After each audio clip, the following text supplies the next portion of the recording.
Zelensky के साथ जो कुछ हो रहा है उसके लिए खुद ज़ेलेंस्की भी कम जिम्मेदार नहीं माने जाएंगे। नेटो के कहने पर ज़ेलेंस्की पुतिन से भिड़ गए, बिना ये जाने कि नेटो यूक्रेन को क्या वाकई सदस्यता देना चाहता है। नेटो की हरकतों को देखकर तो कम से कम ये नहीं लगता है। कहा जा रहा है कि लिथुआनिया के शिखर सम्मेलन में नेटो यूक्रेन की सदस्यता पर विचार तक नहीं करेगा। ज़ेलेंस्की ने यूक्रेन को युद्ध में झोंक दिया कि नेटो से अपने साथ लेगा, वहीं नेटो अब दगा दे रहा है।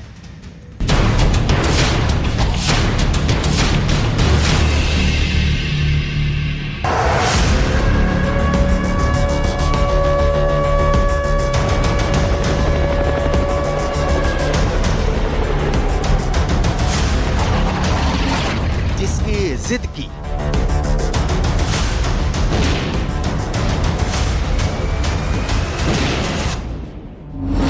जिसके लिए अड़े,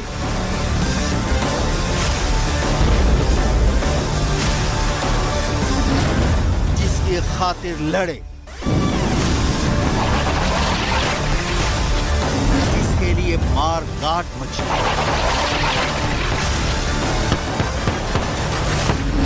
खून बहा, जख्मी हुआ,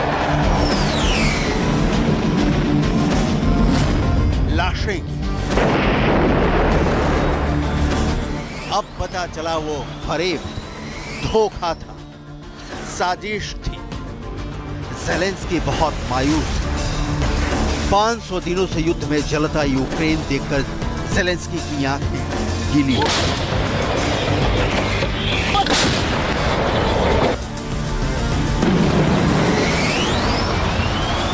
कि उसने ही छल किया जिसके भरोसे चले, जिसे अपनाने के लिए सब सही।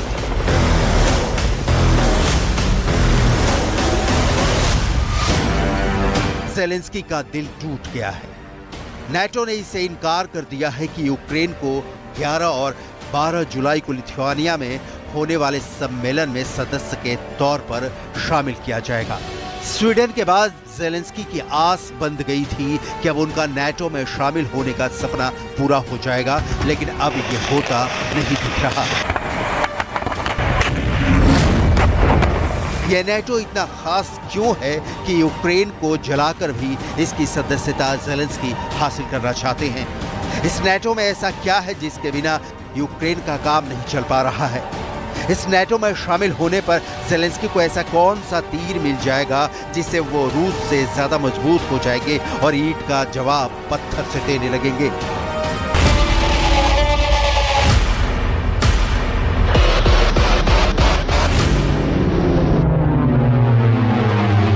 नेटो की डिटेल देखनी बहुत जरूरी है। नेटो की सदस्यता यूक्रेन नहीं ले, सारा संग्राम इसी पर छिड़ा है। ये इसलिए कि पुतिन नहीं चाहते कि नेटो उनके पड़ोसी देश में अपना सैन्य अड्डा बनाए। यूक्रेन में अमेरिका डायरेक्ट दखल देना शुरू कर दे। पोलैंड की तरह यूक्रेन भी रूस के लिए सिरदर्द बन जाए। लिहाजा जंग छिड़ी। ज़ेलेंस्की अब तक जिद पर अड़े हैं कि उन्हें हर हाल में नेटो की सदस्यता चाहिए। उसके पीछे की दलील का कारण है नेटो का एक नियम। इस नियम के मुताबिक नेटो के इस समय 31 सदस्य देश हैं।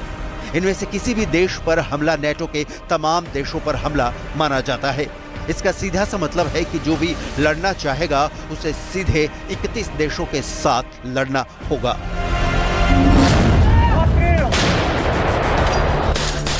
जाहिर सी बात है कि ज़ेलेंस्की अपनी ताकत में इजाफा के लिए तत्काल नेटो की सदस्यता चाहते हैं। ज़ेलेंस्की की इसी चाह को राख की तरह उड़ा दिया है नेटो ने। पश्चिमी मीडिया में छपी रिपोर्ट के मुताबिक यूक्रेन की सदस्यता पर निकट भविष्य में बातचीत शुरू नहीं होगी।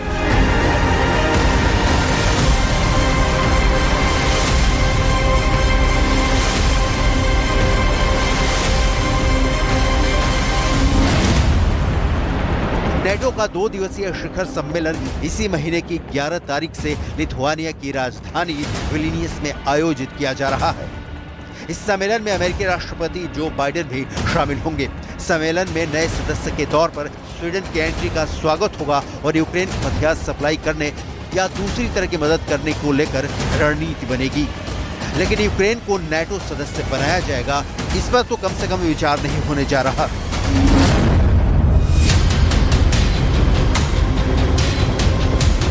ज़ेलेंस्की को जोरदार धक्का लगना स्वाभाविक है। नाटो में शामिल होते ही यूक्रेन सीधी जंग से बच जाएगा, उसकी तबाही कम हो जाएगी, चलते गांव, कस्बे और शहर को आराम मिलेगा। लेकिन नाटो सदस्यता पर फैसला लेना तो दूर, अभी तक सोच तक नहीं रहा।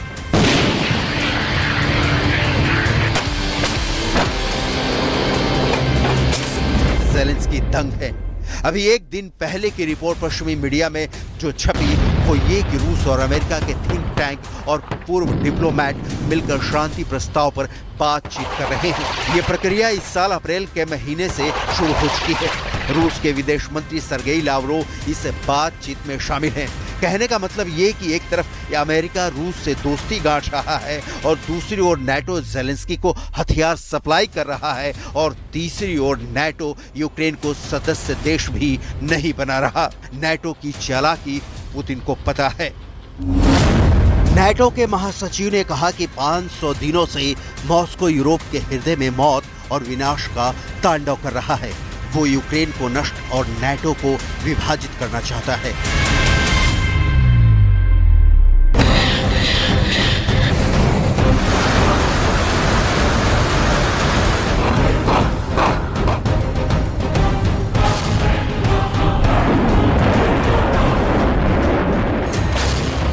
नाटो यूक्रेन को वार गेम का फुटबॉल बनाकर खेल रहा है। नाटो देशों से जितने हथियार यूक्रेन पहुंचते हैं उनमें बहुत से बेकार टाइप के होते हैं। नाटो देश यूक्रेन को इस वक्त डंपिंग जोन की तरह इस्तेमाल कर रहे हैं। यहाँ तक कि अपने हथियारों का परीक्षण करने के लिए यूक्रेन युद्ध का इस्तेमाल किया जा रहा है।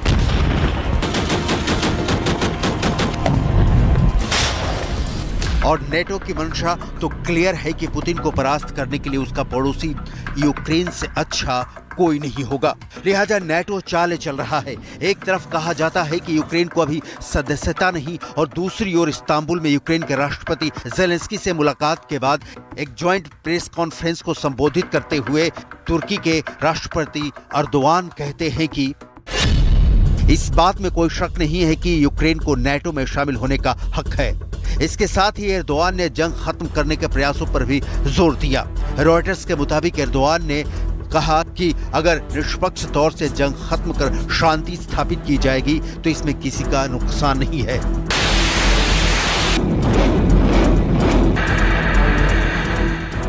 नाटो समिट के पहले अपनी दावेदारी मजबूत करने के लिए ज़ेलेंस्की दौरे पर दौरे कर रहे हैं। तुर्की आने के पहले ज़ेलेंस्की चेक रिपब्लिक, बुल्गारिया और स्लोवाकिया की यात्रा कर चुके हैं। नाटो के सेक्रेटरी जनरल ने कहा था कि यूक्रेन नाटो में शामिल जरूर होगा, लेकिन कोई टाइमलाइन या तारीख की घोषणा नहीं की थी। अमेरिका ने आने वाले समय में यूक्रेन को नाटो में शामिल नहीं करने पर शंका जताई है। अमेरिका के कहने से जैक सुलिवन को सुनिए। विलियंस में होने वाली समिट नाटो में नए मेंबर्स के शामिल होने के लिहाज से काफी महत्वपूर्ण है। हालांकि यूक्रेन को अब भी नाटो में शामिल होने से पहले कई जरूरी कदम उठाने हैं।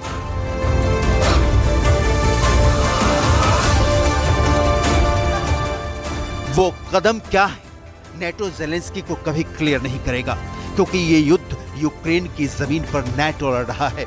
डायरेक्ट फाइट है। कहने के लिए नाटो की सेना यूक्रेन के सैनिकों के साथ जमीन पर नहीं लड़ रही। सच्चाई यह है कि बिना नाटो ज़ेलेंस्की का एक दिन जिंदा रहना मुश्किल है। ये लड़ाई आज और कल की नहीं है जिसका मैदान यूक्रेन बना हुआ है। ये लड़ाई दुनिया पर वर्चस्व की लड़ाई में तब्दील हो चुकी है। एक तरफ है अमेरिका के लीडरशिप में नाटो के 31 देश और दूसरी ओर है पुतिन के नेतृत्व में चीन, ईरान और उत्तर कोरिया जैसे देश। फाइट बहुत बड़ी है जिसका नतीजा या तो अमेरिकी चौधराहट के खत्म होने के तौर पर होने वाला है या रूस ये मान लेने वाला है कि अमेरिका के सामने उसकी नहीं चलती।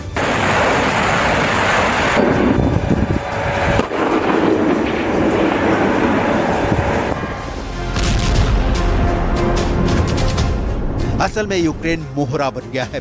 ज़ेलेंस्की बन गया है नाटो की कठपुतली और ज़ेलेंस्की के पास इसके अलावा अब कोई दूसरा विकल्प भी नहीं है। और नेटो है कि यूक्रेन को सदस्यता दे भी नहीं रहा और साफ मुकर भी नहीं रहा। नेटो की इस रणनीति को समझने के लिए आपको जाना होगा दूसरे विश्व युद्ध के बाद सोवियत संघ को रोकने के लिए अमेरिका और यूरोपीय देशों ने सैन्य गठबंधन बनाया था, जिसे नेटो के नाम से जाना जाता है। दूसरे विश्व युद्ध के बाद सोवियत संघ और अमेरिका तो सबसे बड़ी ताकत बनकर उभरे, जो दुनिया पर अपना दबदबा कायम करना चाहते थे। इससे अमेरिका और सोवियत संघ के संबंध बिगड़ने लगे और उनके बीच कोल्ड वॉर की शुरुआत हुई। सोवियत संघ की कम्युनिस्ट सरकार दूसरे विश्व युद्ध के बाद कमजोर पड़ चुके यूरोपीय देशों पर अपना प्रभुत्व स्थापित करना चाहती थी।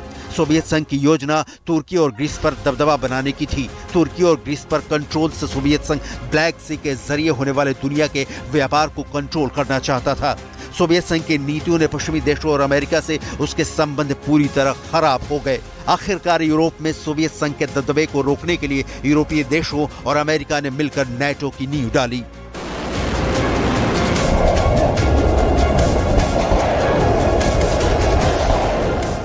उन्नीस में सोवियत संघ के 15 हिस्सों में टूटने के बाद नेटो ने खास तौर पर यूरोप और सोवियत संघ का हिस्सा रहे देशों के बीच तेजी से प्रसार किया।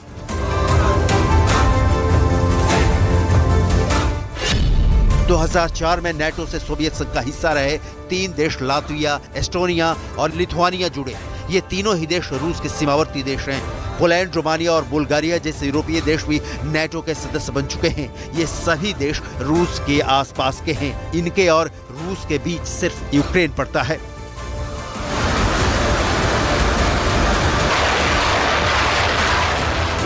और इसी सामरिक अहमियत के कारण नेटो की नजर यूक्रेन पर है। यूक्रेन अपने बचाव के लिए कई साल से नेटो से जुड़ने की कोशिश करता रहा है।